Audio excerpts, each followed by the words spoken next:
Historias de un pueblo nació con vocación de hallar una respuesta para determinada pregunta que me hacía insistentemente. ¿Por qué nuestra situación democrática vigente se ha desvirtuado considerablemente? Y más aún, ¿por qué siendo de tal gravedad las circunstancias por las que atravesamos no existen apenas debates sobre la concreta cuestión, apoderándose de nuestro ánimo una pueril huida hacia adelante? Una reflexión que me llevó, de la mano de las vicisitudes de unos personajes acaecidas en un hipotético pueblo español, matahambre, a abordar los principales problemas que corroen los cimientos de nuestro Estado y que comienzan por el primer escalón, los ayuntamientos. Una novela de corte político donde cobra especial relevancia aquel famoso lema de la Restauración: para los enemigos la ley, para los amigos el favor, y su máximo representante, el cacique, incidencias que en otras latitudes, Estados Unidos, Australia, Noruega o Irlanda, ya se han solventado modificando la figura del Strong Mayor, utilizada en España por la del City Manager, con la que han logrado prácticamente erradicar el clientelismo político y la picaresca de ciertos administradores, interpelándome además cómo ante la galopante crisis que sufrimos podremos proseguir sosteniendo el inmenso aparato gubernamental nacional, el Estado de las Autonomías, inaugurado con la Constitución Española de 1978, donde el gobierno central casi no posee herramientas para la fiscalización del funcionamiento de tales comunidades, siendo paradójicamente mayores los recursos de los que dispone Europa para controlar a sus países miembros, una compleja organización compuesta por 7.286 corporaciones locales, correspondiendo el 80% a circunscripciones con menos de 5.000 residentes y un 73% inferior a 1.000, lo que resulta llamativo si lo comparamos con el Reino Unido, nación que cuenta con 60 millones de habitantes. Nosotros solo somos alrededor de 46 millones de españoles y 340 entes locales. Haciendo un punto y aparte en cuanto al diagnóstico de nuestro régimen electoral se refiere, el cual ha propiciado el dominio absoluto de los partidos sobre la ciudadanía, derivando una abyecta partidocracia en la que unos pocos usurpan el poder decisor al pueblo, valiéndose de las listas cerradas y bloqueadas, organizaciones aquejadas mayormente de una febril regresión paranoide, sugiriendo cambiar la regla de Ohm que robustece a las grandes formaciones por la del agua o el método danés,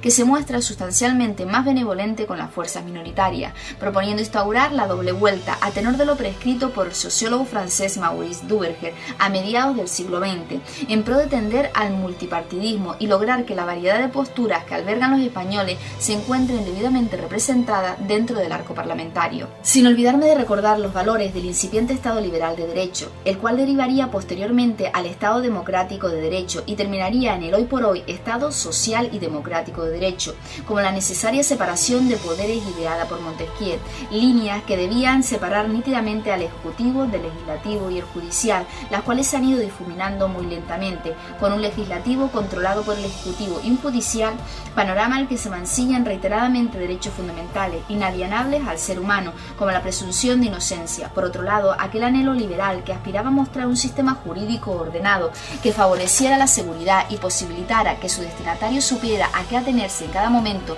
se encuentra desbordado, calculándose que en España coexisten 100.000 leyes y reglamentos, a lo que hay que sumar las normativas europeas de ejecución directa, configurando una telaraña de difícil comprensión y entendimiento, y todo gracias a esa absurda reglamentitis que aqueja a nuestros gobernantes, haciendo realidad lo vaticinado por Frédéric Bastiat en su obra Lo que se ve y lo que no se ve, en la que la autora asevera que los efectos de la intervención estatal no son inmediatos, sino que suelen aflorar a largo plazo, desvirtuando normalmente la intención inicial.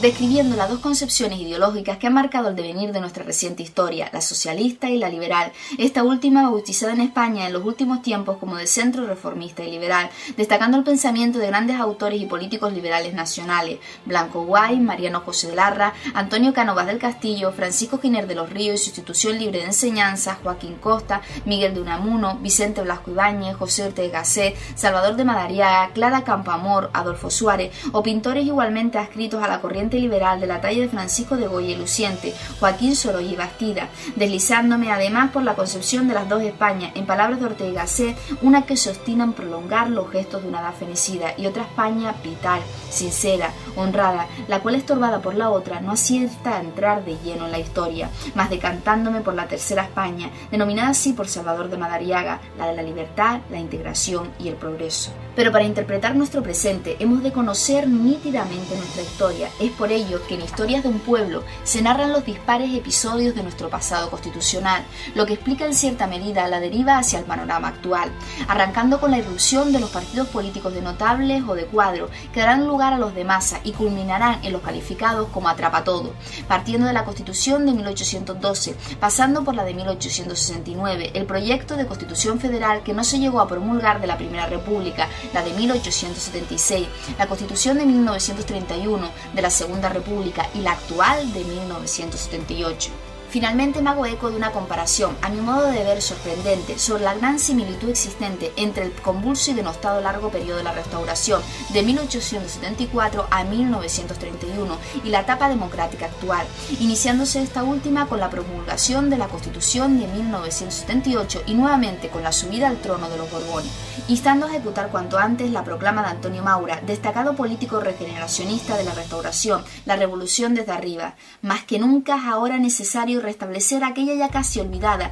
de tiempo que fue perdida, confianza entre gobernantes y gobernados, y ya no hay más que un camino, que es la revolución desde el gobierno. Nunca habría sido fácil la revolución desde el gobierno, nunca habría sido recomendable si hubiera podido dividirse la facultad y esparcirse la obra en el curso del tiempo, pero cada día que pasa es mucho más escabrosa, mucho más difícil y el éxito mucho más incierto, y no está lejano el día en que ya no quede ni ese remedio. ¿Serán capaces nuestros gobernantes de acometer las perentorias reformas que requiere ineludiblemente nuestro Estado? ¿Abriremos al menos el debate o continuaremos con la política del avestruz? Yo prefiero pensar que queda, aunque sea una nimia esperanza, y que más pronto que tarde seremos conscientes de la exigencia del cambio, pero no de color político, sino de estructuras y fundamento, porque como aclamara Adolfo Suárez en las Cortes el 9 de junio de 1976, parafraseando al celebérrimo poeta Antonio Machado, está el hoy abierto al mañana, mañana al infinito, hombres de España, ni el pasado muerto, ni está el mañana, ni el ayer escrito. Sin más, espero que disfruten tanto como yo al escribir esta novela de su lectura y quizás, quién sabe,